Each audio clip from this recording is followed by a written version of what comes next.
Greek Cypriots need to show passports in their own country when they want to visit their villages, homes and neighbourhoods, pay entrance fees to visit sites, monuments and churches that belong to them. The original Greek names of the villages of Cyprus are printed on maps dating to the Middle Ages. They are to be found in porcelain charts and the solarea. And yet, Turkish names were given to villages, to roads, to place names, to monuments. Cypriot traditions, cultural richness, all perish under the boots of the Turkish soldiers.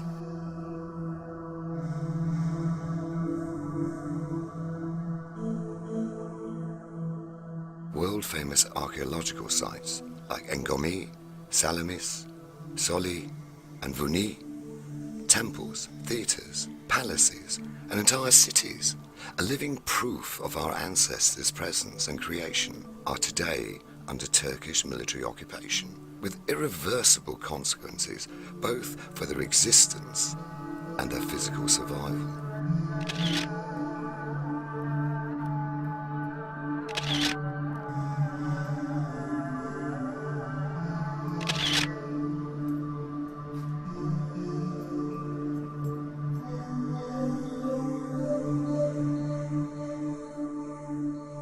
Museums were looted, private collections sold abroad. International conventions govern archaeological excavations carried out in areas under military occupation.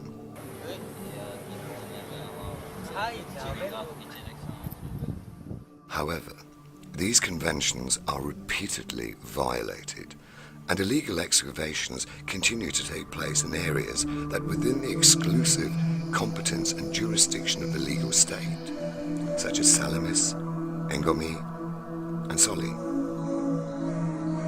Findings illegally exported, disrupting in this manner the continuity of our civilization. And all this is done without any conviction or any serious consequences for Turkey. Precious samples of Cypriot culture were found in Western markets and the US. Treasures of Cypriot antiquity, priceless Byzantine icons and mosaics, manuscripts, paintings, books, all sold, while the entire civilized world watched with indifference the huge theft and fraud that was and still is being carried out against a culture and a civilization.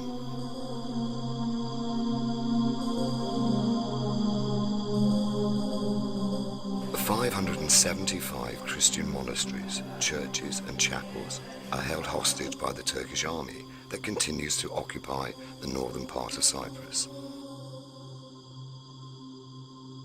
Churches belonging to the Orthodox, the Catholic, the Anglicans, the Maronites, the Armenians, places of Christian prayer and worship, most in terrible condition.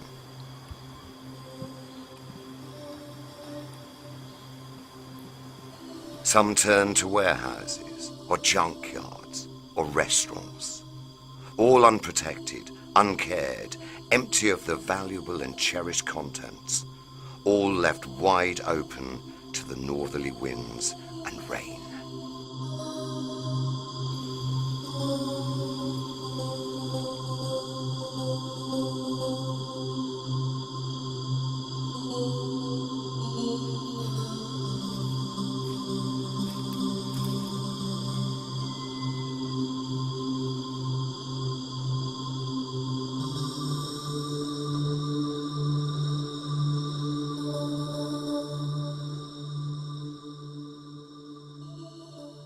The occupation regime allows the Greek Cypriot displaced people to perform the divine liturgy to a very limited number of churches in their native towns, and only once or twice a year.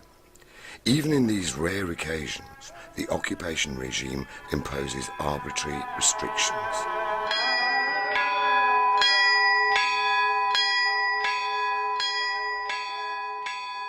People are not allowed to pray in their churches.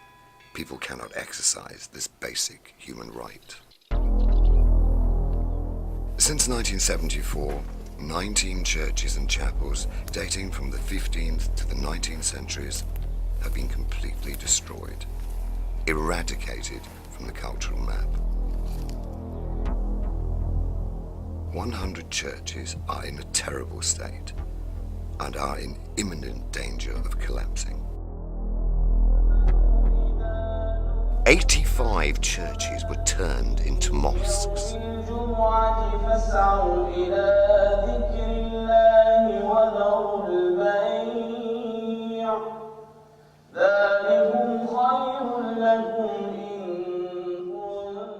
And yet, the government of Cyprus has restored a very important holy place for the Muslims, Hala Sultan Tekke, whereas it takes particular care and restores Ottoman monuments and places of worship.